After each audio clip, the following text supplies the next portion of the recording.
明けましておめでとうございます。今回は、ナチスドイツが第二次世界大戦に敗北して後に再建された、ドイツ連邦軍における新生の駆逐戦車たる、カノーネンやアクトパンツァーについて解説をする。駆逐戦車はナチスドイツの敗戦と共に滅んだと思ってたが、間違いだったな。意外とね、西ドイツ連邦軍が国産化した最初の戦闘車両は、戦車ではなく、この駆逐戦車たるカノーネンやアクトパンツァーだという指摘がある。なぜ再建後の初っ端に駆逐戦車を？そこら辺も含めて、西ドイツ連邦軍の再建を基礎つけることになった戦闘車両、カノーネンやアクトパンツァーの解説をしていくよ。そして解説を始める前に少し宣伝だが、1号戦車からティガー戦車、突撃砲、駆逐戦車に至るドイツ国防軍の機構戦闘車両シリーズの再生リストは、概要欄に URL を貼っておくので、ご興味のある方は良ければご覧ください。最近は大日本帝国陸軍の航空機関砲にも手を出しました。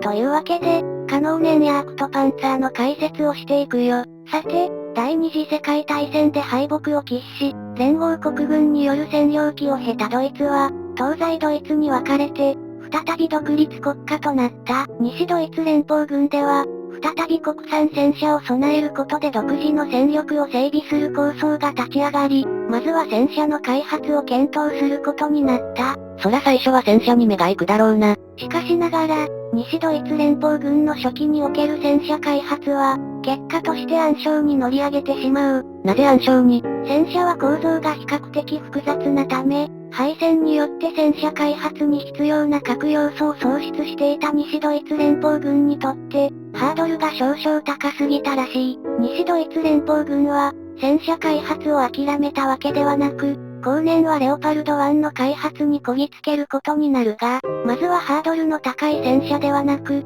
構造が戦車と比較してそこまで複雑ではない駆逐戦車から始めていこうという経過となった。名前的には戦車よりごつい印象だけど、駆逐戦車は構造が簡易なの？簡易とまでは言い難いが、戦車のような旋回砲塔がないなどの構造的特徴から、駆逐戦車は生産性に優位のある戦闘車両だった。ヒトラー総統率いるナチスドイツが、駆逐戦車や突撃砲を盛んに推進した一因に、この生産性の優位という特徴がある。戦時中はとにかく急ピッチで生産して戦場に配備したいものな。しかし、駆逐戦車の開発にも紆余曲折は免れなかった。まず西ドイツ連邦軍は、ラング HS30 歩兵戦闘車の車体を有用することで、駆逐戦車を開発しようとした。ラング HS30 歩兵戦闘車ってどんな車両？ドイツ連邦軍が導入、配備していた、主に兵員輸送や敵の対戦車兵器に対処することを目的とした装甲車両だ。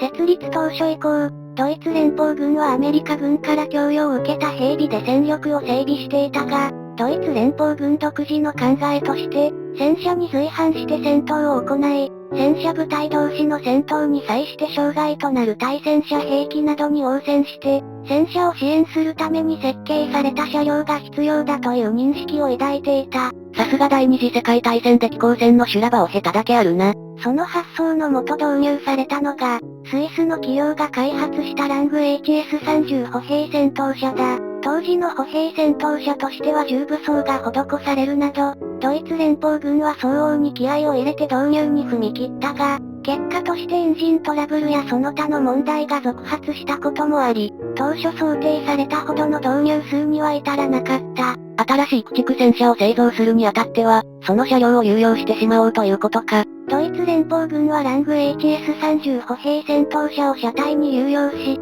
手法はフランスの企業が開発したものを搭載する形で、まずは試作車の製造が開始された。しかしながら、このプロジェクトは一旦頓挫してしまう。なぜ頓挫したの？端的に言うと、車体が小さすぎてトラブルが多発した。検火装置の破損なども生じたため、やむなく試作車は一両の製造で一旦開発が止まるという事態に至る。完全に中止になったの？いや、ドイツ連邦軍は粘った。駆逐戦車にこだわった理由としては、やはり第二次世界大戦中における駆逐戦車の活躍する勇姿が記憶に強かったのかもしれない。というわけで試作第1号車の欠陥であった車体容量という問題を直視して、ドイツ連邦軍は容量を拡充した車体を開発することで、この問題の克服を図った。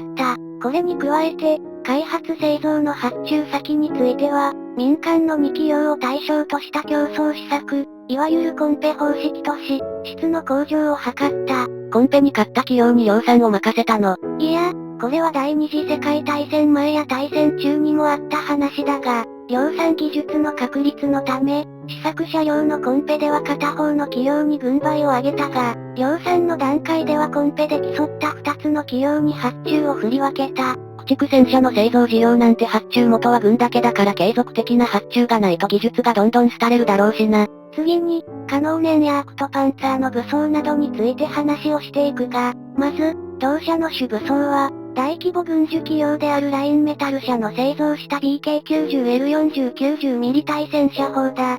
ちなみに、この手法はライフル砲になっている。駆逐戦車とか突撃砲って手法が真ん中より若干端に寄ってる印象あるけど、カノーネンやアクトパンツァーってどうなの？これもね、横に寄ってる。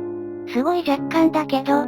そして駆逐戦車の宿命と言うべきか、生産性は戦車と比較して優位に立つ代わりに、カノーネンやアクトパンツァーは、四方の左右に旋回できる範囲が狭いというジレンマを抱えていた。砲塔を省略できるからどっちを取るかという問題になるのかね。なお、第二次世界大戦後に開発された駆逐戦車らしい特徴としては、同車には NBC 防護装置が施されていた。NBC って何？核兵器、生物兵器、化学兵器の総称だ。さて、戦後型の駆逐戦車として誕生したカノーネンやアクトパンツァーだったが、同社の戦場におけるライバルがドイツ連邦軍内や世界の軍事情勢で台頭することによって、同社は戦場での価値を失っていくという悲しい運命に見舞われる。ライバルとは、まず、以前当チャンネルでも取り上げた、ドイツ連邦軍の新鋭戦車、レオパルト1だ。手法威力でレオパルト1に遅れを取るカノーネンやアクトパンツァーは、レオパルト1の配備の進捗に伴い自然とその地位を後退させざるを得なかった。レオパルト1の他にもライバルがいたと。もう一つ台頭したライバルが、対戦車ミサイルだ。ライバルというか天敵かな。この対戦車ミサイルの発達により、カノーネンやアクトパンツァーの兵器としての地位はますます地盤沈下することとなった。しかしながら、カノーネンやアクトパンツァーは、武装を対戦車ミサイルに変更したり、あるいは装甲偵察車両に用途変更されるなど、様々な方法でドイツ連邦軍に貢献し続けた。さて、以上の通り、カノーネンやアクトパンツァーの解説をしてきたが、戦車や航空機を中心にした本チャンネルの機構情報号チャンネルだけでなく、大日本帝国陸軍や特別高等警察、ドイツ国防軍の軍人、作戦、教育などの解説チャンネルである、秋田号というチャンネルもやっているので、概要欄にリンクを貼っておくので興味のある方は機構情報号のチャンネル登録だけでなく、秋田号もご覧ください。画像の動画は、大日本帝国陸軍の記載にして、満州事変という一大事件を立案、主導した異彩の陸軍中将、石原幹事の解説動画です。石原幹事の破天荒な青年将校時代、エリート参謀の登竜門である陸大を闊歩した陸大生時代、そして満州事変を起こす関東軍参謀時代、満州事変におけるとてつもない活躍と激戦ぶりを一挙に解説しております。個人的には、石原幹事の陸大生時代、陸軍大学校の参謀演習旅行の一環で、あんまり意味のない課外学習に連れ出され、学生らは課外学習の報告書の提出が義務付けられた際に、他の軍人学生らは意味のない課外学習だけに頑張って報告書を作文してるのに、石原幹事だけは、報告書に所見なしって4文字だけ書いて提出したっていう逸話が好き。破天荒だな、いろんな意味で。東条英機との対立なんかは有名だね。ここまで見てくれた人、ありがとう。今年もよろしくお願い申し上げます。機構情報号と秋田号のチャンネル登録をよろしくお願いします。